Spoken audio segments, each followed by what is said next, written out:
Oh, thank you. So I'm following BattleDecks. So I was going to talk about the HBR online, how we did it, what's going on, but now I think I'm going to talk about HBR and roller coasters and unicorns. So I think I also know how the Monkees felt when Jimi Hendrix opened up for them on that first tour. But when Brian first asked me to present at this conference, I wasn't really sure why he wanted me to do so. I said, I'm not a designer, I'm not an information architect. I'm a big fan, obviously, of successful experiences. He said, that's the one. That you're someone who's part of a team to really lead a big change through an organization, which seems like a common theme here for this conference. So in that respect, I'm very excited to be talking about it.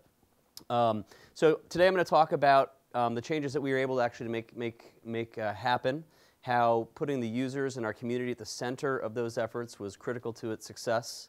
I'm going to focus my presentation around three key things. One is our content. We are, in fact, obviously a content company. Second is really around the company itself, and the things that we had to do from an organizational perspective to really make this happen. And then third, talk about the community and how that was central to everything that we've done. Before I get into that briefly, though, I wanted to just give a brief bit of context around the publishing industry. And I'm not going to go here for too long because I think everyone knows just how challenging these times are, and really, in a lot of ways, fairly self-inflicted, I think, on the publishing industry. But the context is, we are all in a battle for attention. We are all in a battle for an ever-shrinking amount of time for any one media property.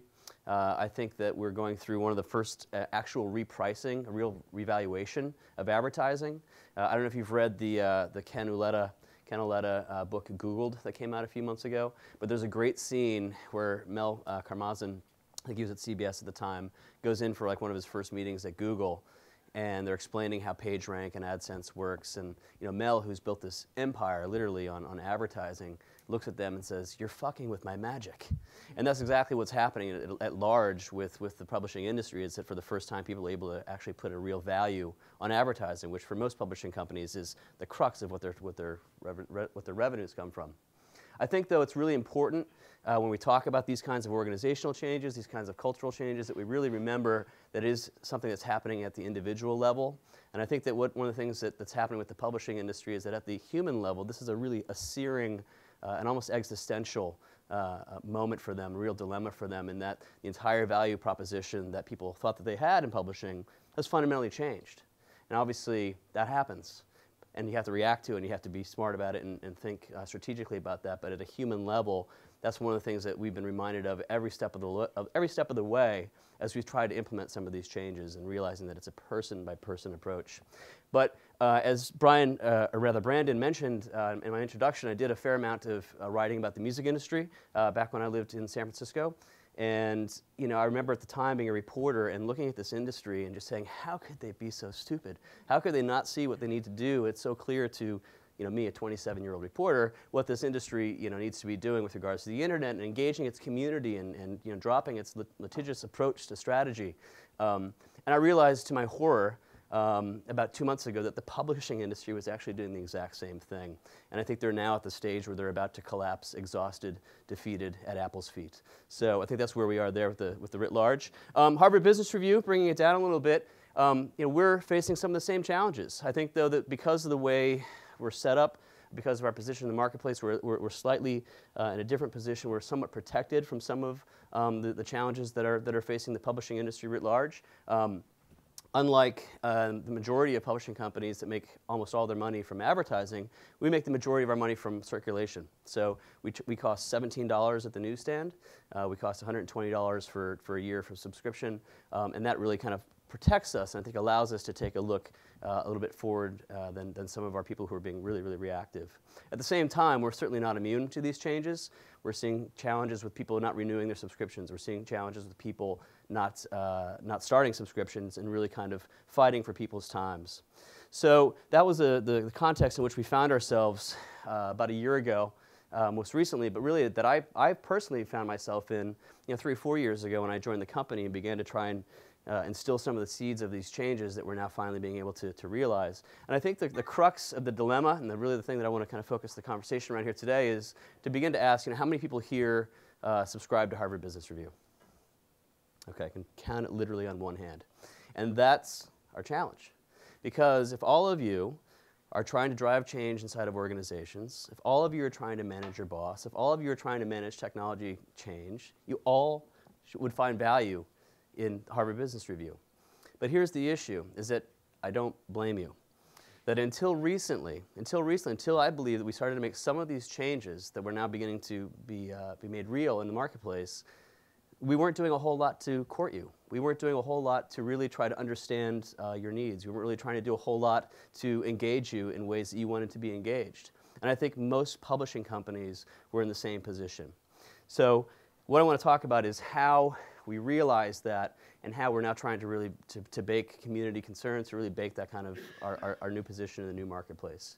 So from a content perspective, the perception, well, the reality was we are expensive, but the perception was that we were staid. When we did the relaunch of the magazine and the website 2.5 months ago now, the front page story in the New York Times was livening up a staid magazine. So that was the perception, and there's no real difference between misperception and perception.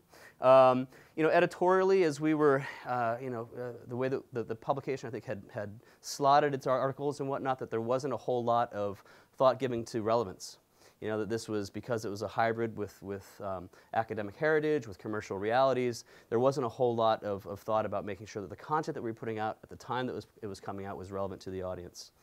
From the company perspective, like a lot of publishing companies, we were siloed. We had a books group, we had a magazine group, we had a digital group, and there was understandable inter-organizational conflict there and not a lot of collaboration. And really, we were looking at our community through a transactional lens. We were looking at things like conversions, we were looking at things like subscription starts, and really trying to only have a kind of almost a mercenary type of approach with them.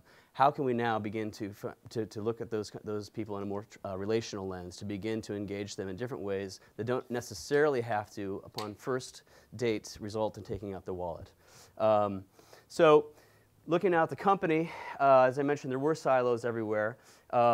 So when we first began to do some things digitally a couple of years ago, we were relatively late to the game. When I joined the company about 3 years ago, I was the first online editorial hire for the Harvard Business Review. And that's kind of remarkable, isn't it? But in some ways, they waited out the whole bubble and whatnot and got through that and then decided that this was going to happen. But I encountered some really interesting things. Like when I first joined the company, because of the way the site had been constructed, I could control 1,200 characters on the homepage, and that was it. So we were like tweeting before anyone was really tweeting before. We were really groundbreaking there. But what we did is after I joined the company, we realized that some of the things that we realized we needed to do to really begin to engage the community, blogging, audio, video, taking a looser approach, if you will, wasn't necessarily appropriate for the representation of the brand, Harvard Business Review, at the time. So what we did is organizationally we created a separate group. We created the digital group. I was the editor, my colleague Josh Mocht was the publisher.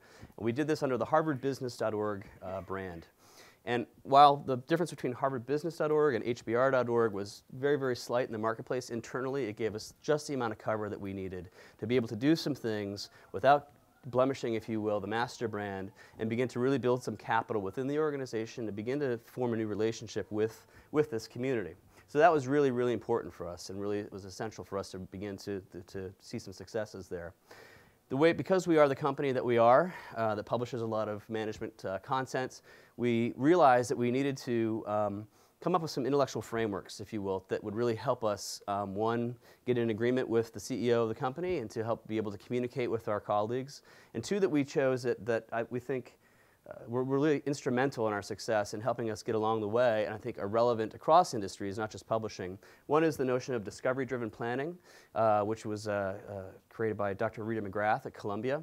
And I'll have my email address at the end of the presentation. If people want to email me, I can probably get you a copy of these articles. This is an approach to a new endeavor where you set out basically an organization of milestones and assumptions. So when we were literally setting up our first plan with the digital team, with the CEO, we laid out a year plan where we said, here's quarter by quarter what milestones that we want to hit, and here are the assumptions that we think need to be in place for us to hit those milestones. And I mean, we're talking basic stuff. We have an assumption that our site will be up 24/7. We have an assumption that we would be able to hire initial staffing. So you really break it down bit by bit there, so when you do your quarterly review, you're able to look and say, well, we did not hit this milestone, but we didn't have our assumptions met as well. So it was a really kind of lingua franca, if you will, for us to be able to communicate with the CEOs and whatnot and other people in the company to show what we were doing. The second was an article called Building Breakthrough Businesses Inside Established Organizations. I'm not going to try and say that name. But this was a really, really instrumental one for us as well. And it was really, I think, relevant for anyone who's working inside of a larger company and trying to do something different, trying to build a breakthrough inside of a larger company. And really the concept behind this one is the notion of forget, borrow, and learn. That when you're working within a large company and trying to do your own thing, you have to forget all the processes that no longer are relevant for what you're trying to do. So for us, that meant we had to forget the multi-month editorial process that was part of the magazine. We had to forget some of the notions of quality that were entirely appropriate for a print medium, but were vastly different for online. We had to borrow that which would set us apart and give us competitive advantage. So we had to borrow some of the name, Harvard, obviously. We had to borrow some of the access to authors. We had to borrow some of the infrastructure. And then we had to learn our own way. And that's where the discovery-driven approach really helped us learn and advance that. Moving now to the content approach that we were doing, the content rather that we were publishing. Again, the magazine had perceptions in the marketplace, and the fact that it was really a quasi-academic and commercial publication really kind of made it a challenging position in the marketplace. Ted Levitt, sometimes thought of as the father of modern marketing, was the former editor of HBR in the 70s, I believe. He had a quote which was great. He said, HBR is the only magazine that's written by people who don't write for people who don't read. And so it was really, it was that unique place, if you will, in the market, and really true. And how do we begin to determine the focus that's appropriate for that publication? I mean, the HBR has been a magazine that's really hewed appropriately to its author base. Laura Lee, who will be speaking later, is an author for the publication. And that's entirely appropriate because our access to those thought leaders is what sets us apart in the marketplace. But you can't have exclusive accommodation to that. You have to address the community needs, and how do you begin to foster that compromise, if you will. And as I mentioned, the sense of urgency within the editorial team wasn't really there. Online, again, we were really just kind of an e-commerce shop. There's a notion of bad profits, and that's kind of profits that you almost deceive customers into doing. There's a little bit of that happening there. And there really wasn't any real connection with the audience. Another dirty secret was when I joined, I discovered to my horror that we had turned off at the browser level the ability for people to copy and paste text on the website.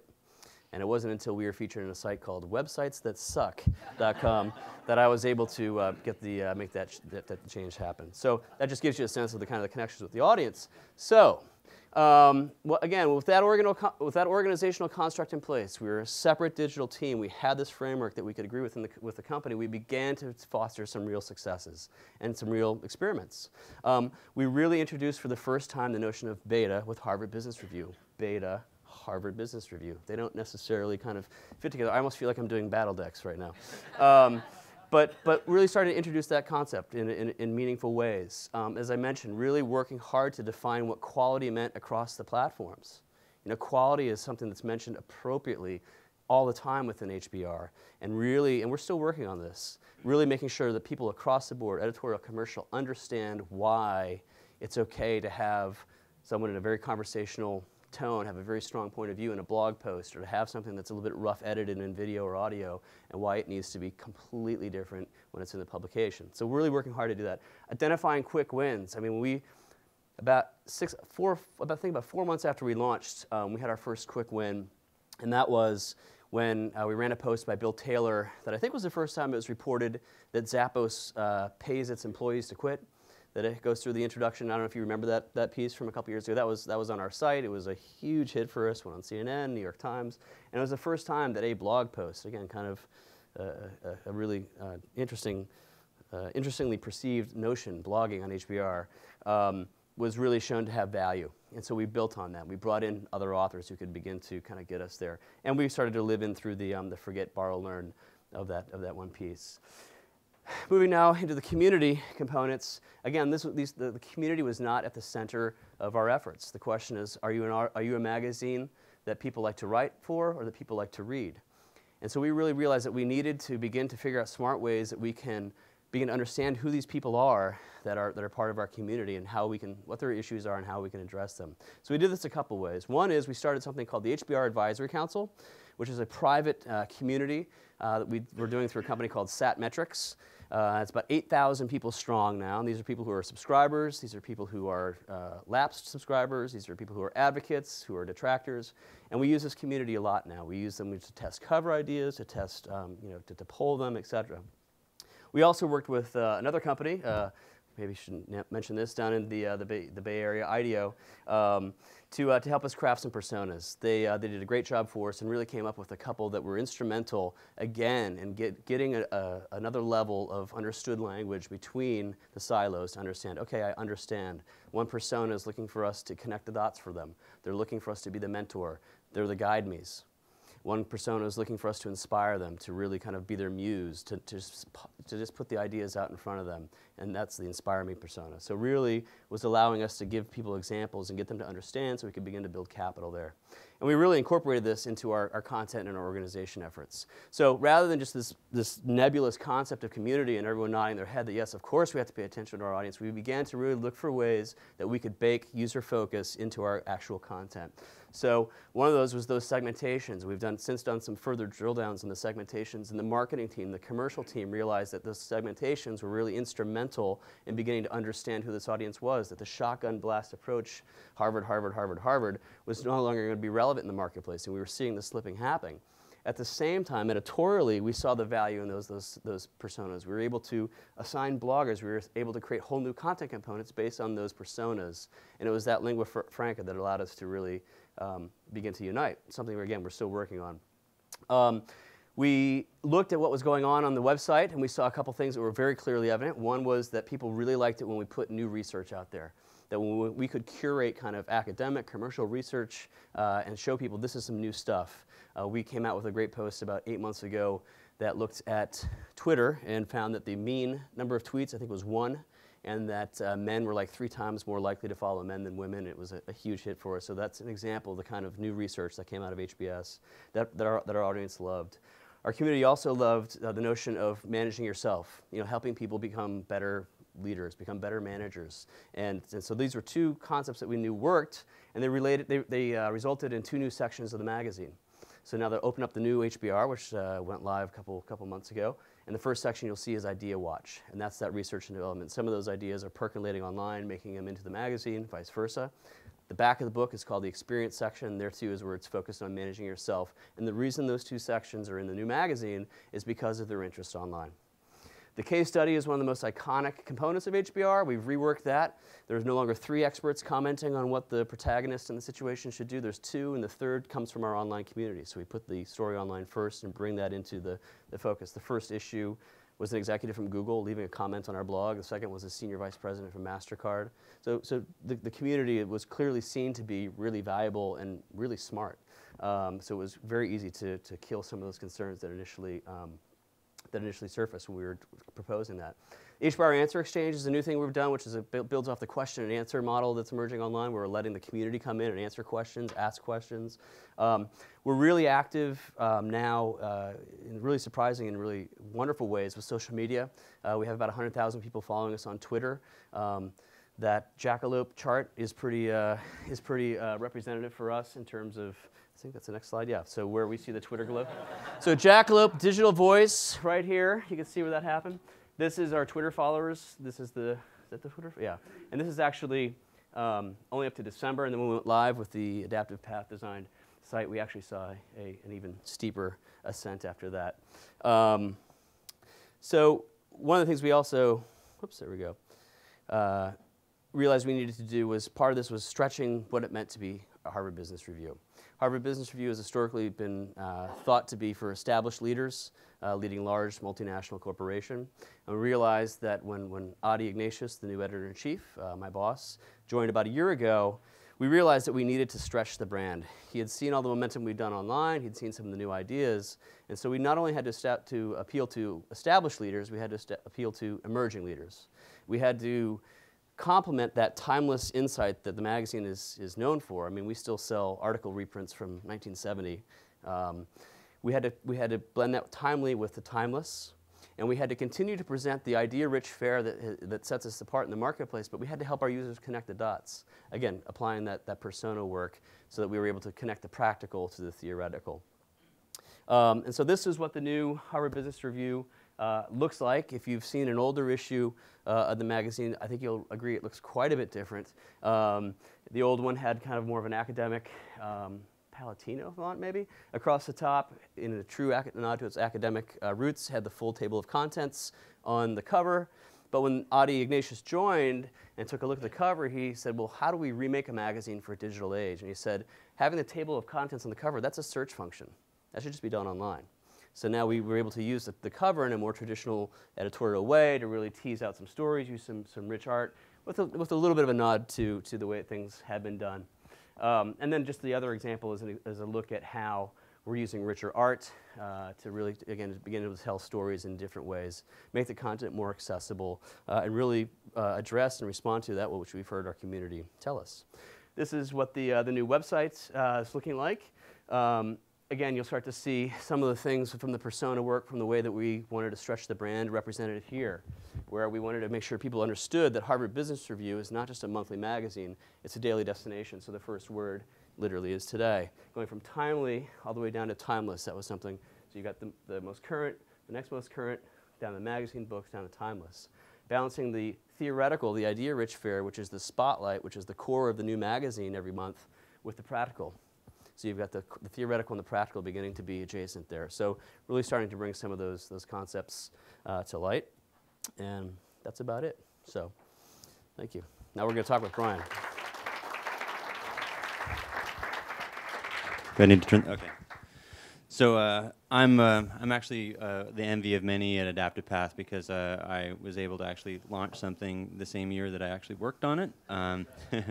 Which unfortunately not a lot of people can say, but one of the things I think was really amazing about this project was Adi coming in just last year, beginning of last year, really trying to set strategically sort of like a new organizational framework, really bringing someone who is formerly in an online position to actively edit on the print magazine, to decide that this HBR beta, the sort of the blogs part of the content that they were sort of working on, folding that back in to the sort of the online magazine web, and also deciding to go out and redesign the entire magazine all at the same time. It sort of was a lot for them to take on their plate, and I think our project was including a design strategy and design portion was 11 weeks, and they launched 6 weeks afterwards.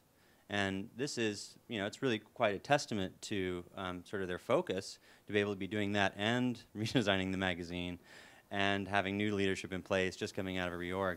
And so I was curious, Eric, is it like how much of that do you not to mention that your back end was actually just you finally got the keys to the IT essentially and have your own IT team.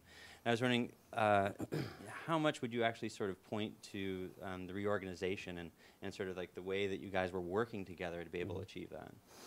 I'd say the reorganization was key. One of the things that I glossed over in the interest of time was that we're now no longer in silos.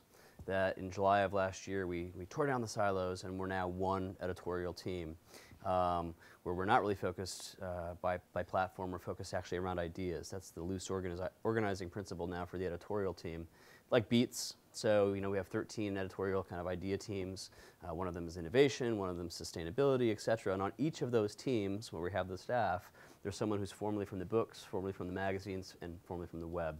So each idea that comes in through those teams is kind of looked at with all those different platform eyes. And I think that knocking down those silos was really a critical component of making that happen in 11 weeks. Yeah. Yeah, definitely. And I think Neff brought up a really sort of interesting point. This morning we started talking about the publishing industry, and certainly I think that that with the same sort of metaphor that you were bringing up with sort of Apple coming in, there's obviously sort of disruptive technologies that are continuing to sort of hit publishing, and how do you actually see the organization now that it's sort of repositioned? Sort of more, more pulled together as far as being able to be, execute. Where do you see that happening? Where do you see that going? On some of the new technologies that are coming out? Well, I think that you know, I think I think we're in a better place now that we're not that we're finally bringing user centricity to the fore. Mm-hmm. That really looking at, I think as long as you focus on the users, they're going to tell you where to go. You know, I think that's part of it. I think you have to balance that with what you see as your competitive place in the market. You know, Henry Ford had a famous quote that if he asked his users what they wanted, they would have told him a faster horse. And so you have to balance kind of user thoughts with where you think it is. And so I think that combination will put you in a better place for whatever technology disruptions.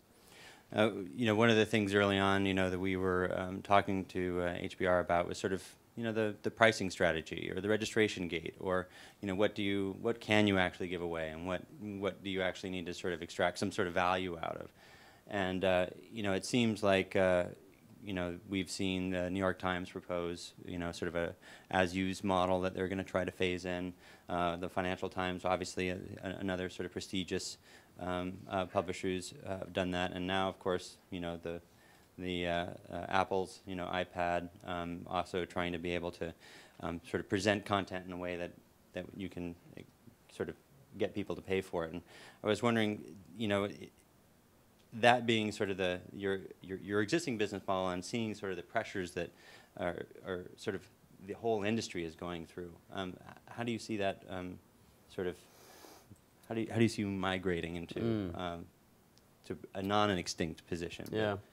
Well, I mean, I think that people are in the publishing industry are obviously very eagerly awaiting April 3rd, in part because they believe that it will allow them to begin to start creating for content. And my thoughts on that are, I think that in some ways they may be onto something. I think that if you look at the actual experience that you make people go through with your content online, it's really not very pleasurable. I mean, you're probably at work, you're cramped at a desk or something, and so if a device could come out that would allow you to have a much more enjoyable experience, then that might actually facilitate the idea of actually paying for that. At the same time, you know, I think any time you're relying on a third party such as Apple to innovate for you and just kind of throw yourself at their feet, I think that's a challenge. We have historically and continue to charge for most of our content, certainly most of the content from the magazine. You know, the free content that we do online is part of our strategy, a part of our reach play to try and introduce the brand and get us into conversations that we've never been in before. So, you know, one of the things that we are rolling out post-launch that we had hoped to roll out during the launch was registration. When you do it in 11 weeks, kind of had to make some smart compromises there. That was one that unfortunately we had to make. But we're going to roll out registration for the first time so that we can begin to get more information about the customers and begin to see who they are and be able to meet their needs more appropriately. Mm-hmm. So, you know, actually that pulls up an interesting point, because in part when you sort of sell a vision of what the website is going to be, or what your product's going to be, and then you have to start making, you know, important decisions in order to get it out the door, right? At some point, you know, you just have to make it real and then keep building on it. And so how do you find that, you know, you're able to sort of, you know, knowing, having worked with HBR, you know, that it's a fairly flat organization. You know, it does have editors, but it sort of strongly connects to its academic background. So the pool of stakeholders that that Eric would be sort of interacting with are, you know, it's not like a corporate environment where there's a real direct sort of line. So I'm curious, what was the sort of ninja mojo that you were able to sort of pull out in order to make those trade-offs and make the rationale for why you're making those decisions to get launched on time? Yeah, no, it's for a small company. I mean, it's a pretty complex company, and the fact that we are a wholly owned subsidiary of the business school does, you know, create some complications. I think that a couple things happen. One, I think that the sense of urgency in the marketplace really kind of made it a less challenging task to get people to understand why we needed to do this. Mm-hmm. I think that, you know, as we were going through that crazy 11-week process, you know, because we had to hit the same date that the magazine was going live, so we could not miss this date. And I've been through about 10 website relaunches, and we've missed every single one of those dates. So this was a particular personal challenge. But I think that one of the things that really helped us was making very clear, very early to everyone why we're doing this. Not just the sense of urgency in the marketplace, but I'm talking about the ways in which we needed to stretch the brand, the ways in which we needed to continue to move community to the center of our efforts. Because as we started to push back, or as we started to make compromise, we always were trying to tie them into those larger goals.